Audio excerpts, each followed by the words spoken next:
Começa agora, Inédita Pamonha. Por instantes felizes, virginais e irrepetíveis.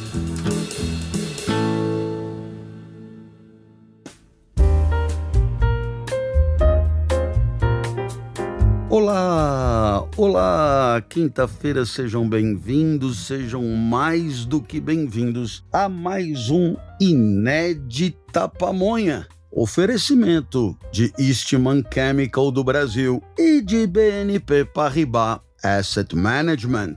Eles que estão conosco desde o começo. Eles a quem agradeceremos até o final.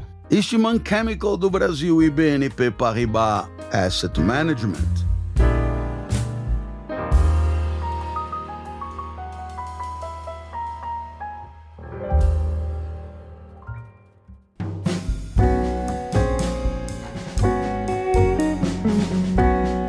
Pois muito bem, eu queria começar hoje dando a palavra a Epicteto, aos estoicos. Estão na moda lá nos Estados Unidos. Há milhares de grupos de estudo dos estoicos. Aonde tem dinheiro circulando, tem gente falando sobre o estoicismo. Pois muito bem, Epicteto é o estoico mais assim curioso, porque ele era escravo, ele era analfabeto e ainda assim ele dava aulas, o que nos permite deduzir que tudo que ele dizia ou ele aprendia oralmente ou ele pensava ele mesmo, mas não tinha leitura. Só Deus sabe como não é fácil dar aula, ter coisas para dizer sem nunca ter lido nada. E Epicteto tem muitas ideias incríveis, mas uma delas é muito legal de lembrar sempre. O que perturba o homem e a mulher, naturalmente a mulher ficou por minha conta, porque esses filósofos todos diziam, para falar dos humanos, referiam apenas ao homem, né? Mas vamos dizer que os humanos, eles não são perturbados pelos acontecimentos. Eles não são perturbados pelo mundo. Eles não são perturbados pelas coisas. Eles são, sim, perturbados pela ideia que eles têm desses acontecimentos, pela ideia que eles têm do mundo, pela ideia que eles têm das coisas e, por que não dizer também, acrescentando, pela ideia que ele tem ou eles têm dos outros, né? Dos outros humanos. Então, o que nos perturba não é o mundo fora de nós. O que nos perturba são as ideias dentro de nós. Então, para aqueles que nunca leram Epicteto e nunca pensaram a respeito, eles têm a ilusão de que a fonte de sua perturbação está no mundo. Para os leitores de Epicteto, iniciados em alguma filosofia, acabam se dando conta de que a fonte da perturbação encontra-se neles mesmos. Portanto, na hora de atribuir responsabilidades, haverá os que responsabilizem o mundo e haverá os que responsabilizem a si próprios.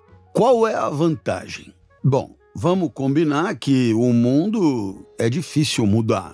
Se fosse o mundo a causa da nossa perturbação, a nossa perturbação estaria bem garantida, porque vamos combinar que meteorologia, né? Vulcões, tormentas, coisas que estão fora de nós, enquanto tais, elas são assim impávidas, né? Completamente protegidas das nossas iniciativas. Quando muito, podemos antecipá-las e sair correndo um pouco antes. Mas isso, olha, quando a gente vê os tsunamis, né, varrendo as ilhas por onde passam, assim, é uma loucura, não tem para onde correr, não tem o que fazer e tal. Então, essa história da perturbação está no mundo é uma história que nos coloca por demais reféns de um mundo que não controlamos. Mas na hora que o grande Epicteto nos diz que a causa das nossas perturbações não são os acontecimentos, mas a ideia que temos desses acontecimentos,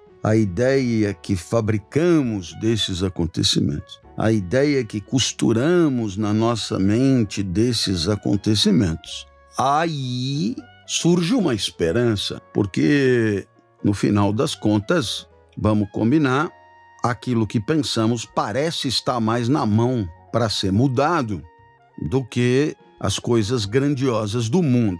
Então, se eu mudando o que eu penso das coisas, eu estarei mais protegido das perturbações que essas ideias provocam, então bora pensar melhor para viver melhor, não é? E aí, claro, a gente pode dar a palavra a Epicteto e, com isso, nos servir dos exemplos que ele oferece. E o primeiro exemplo que ele dá, logo na sequência, é a morte. Vamos combinar que é um bom exemplo. Por quê?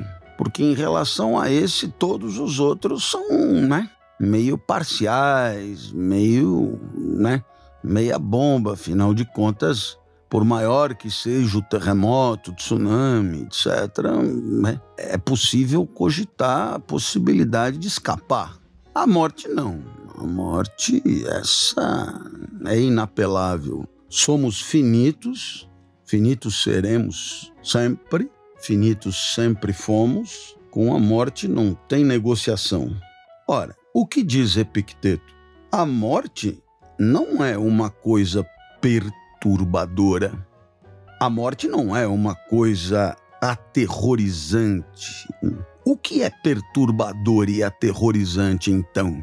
Ora, o que é perturbador e aterrorizante é a ideia que nós nos fazemos da morte. O que é perturbador e aterrorizante é a maneira como pensamos a morte.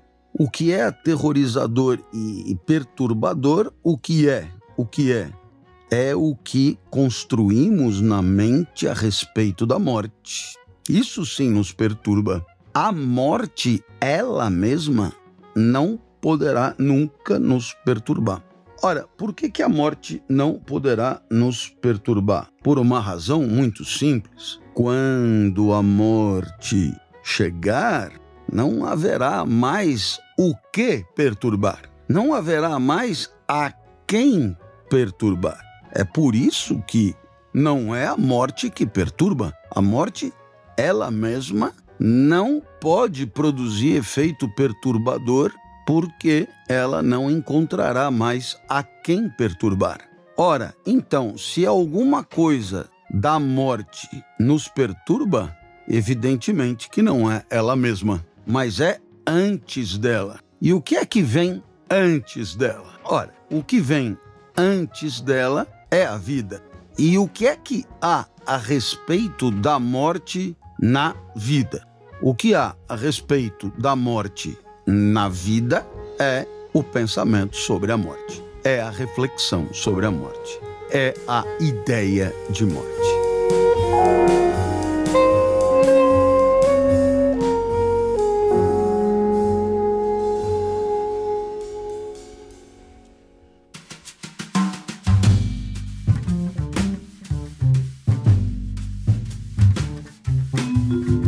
Eu não sei vocês, mas a gente sempre pensa sobre a morte a partir do escuro, do caixão, não é? De você ficar ali sozinho, solidão, silêncio, né? E um negócio tipo para sempre, né? Nada disso parece muito tranquilizador, né?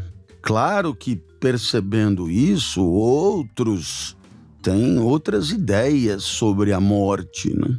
E aí a morte pode surgir como uma passagem, uma ponte para que reencontremos os amados que já se foram, e aí parece mais legal, mas haverá para aqueles que se comportaram mal a sugestão de que a morte pode nos conduzir para o mármore do inferno, para as labaredas, para o tinhoso, para o sofrimento eterno, para coisas muito ruins. E tudo isso é ideia. Tudo isso é ideia sobre a morte. Porque a morte, ela mesma, coitada, nunca fez nada para ninguém. Nunca nunca faz nada para ninguém e nunca fará nada contra ninguém. A morte, a morte quando chega já não encontra mais a quem agredir. Todas as agressões, todas as tristezas, todas as perturbações, todas as angústias, todas elas têm que ser colocadas mesmo na conta da vida.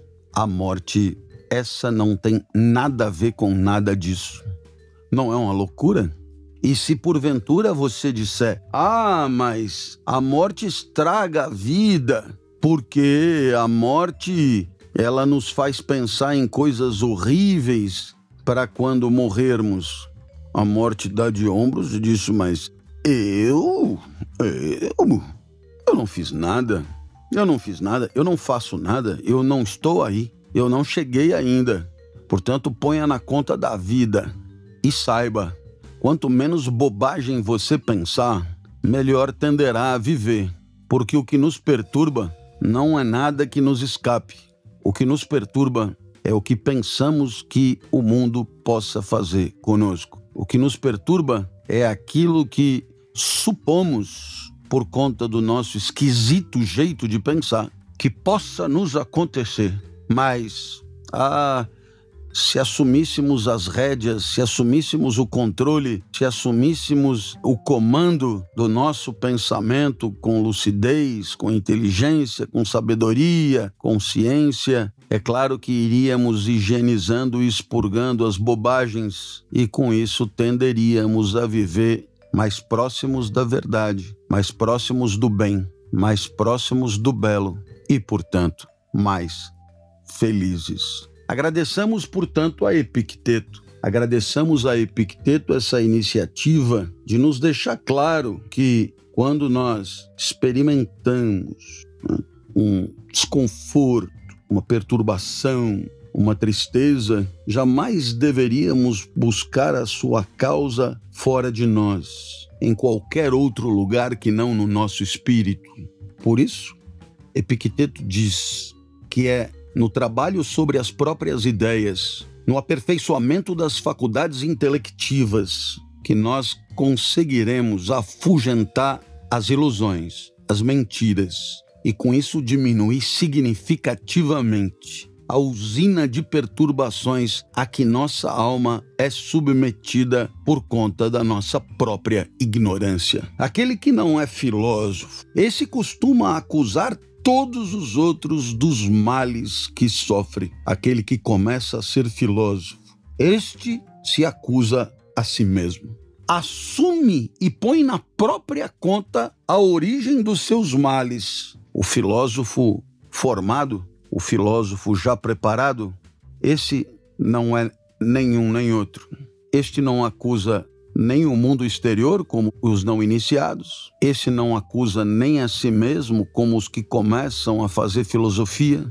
Os filósofos formados, esses não acusam ninguém. Esses não acusam ninguém porque já alcançaram a sabedoria. Os filósofos formados já não são a rigor filósofos, são sábios. E os sábios esses já contam menos com esses problemas. Sabem muito bem que não há que pedir que os acontecimentos aconteçam como nós queremos. Os sábios sabem bem que é preciso querer que eles aconteçam. É preciso querer que aconteçam como acontecem. É preciso não só tolerar o mundo, mas desejar que seja como é. Alegrar-se por ser como é. Amá-lo como é. E neste caso, amando o mundo exatamente como ele é, neste caso, a vida será feliz.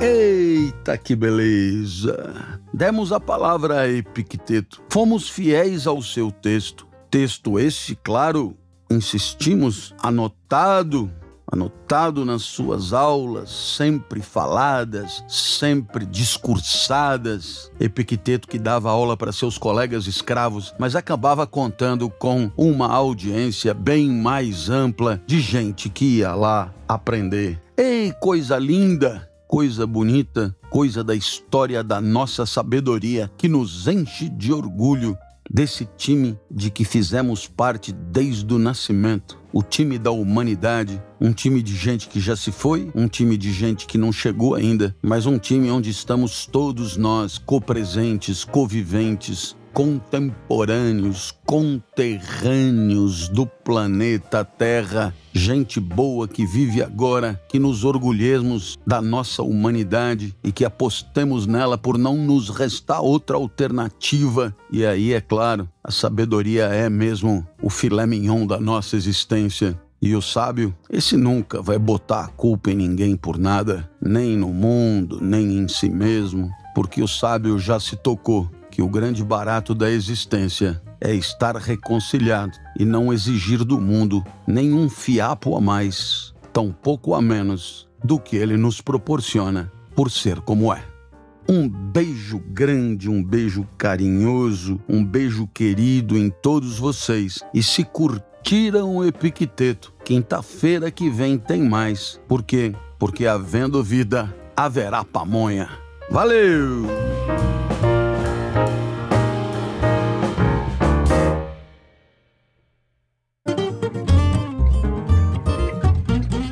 Você ouviu o Inédita Pamonha, por Clóvis de Barros Filho, trazido até você pela revista Inspire-se.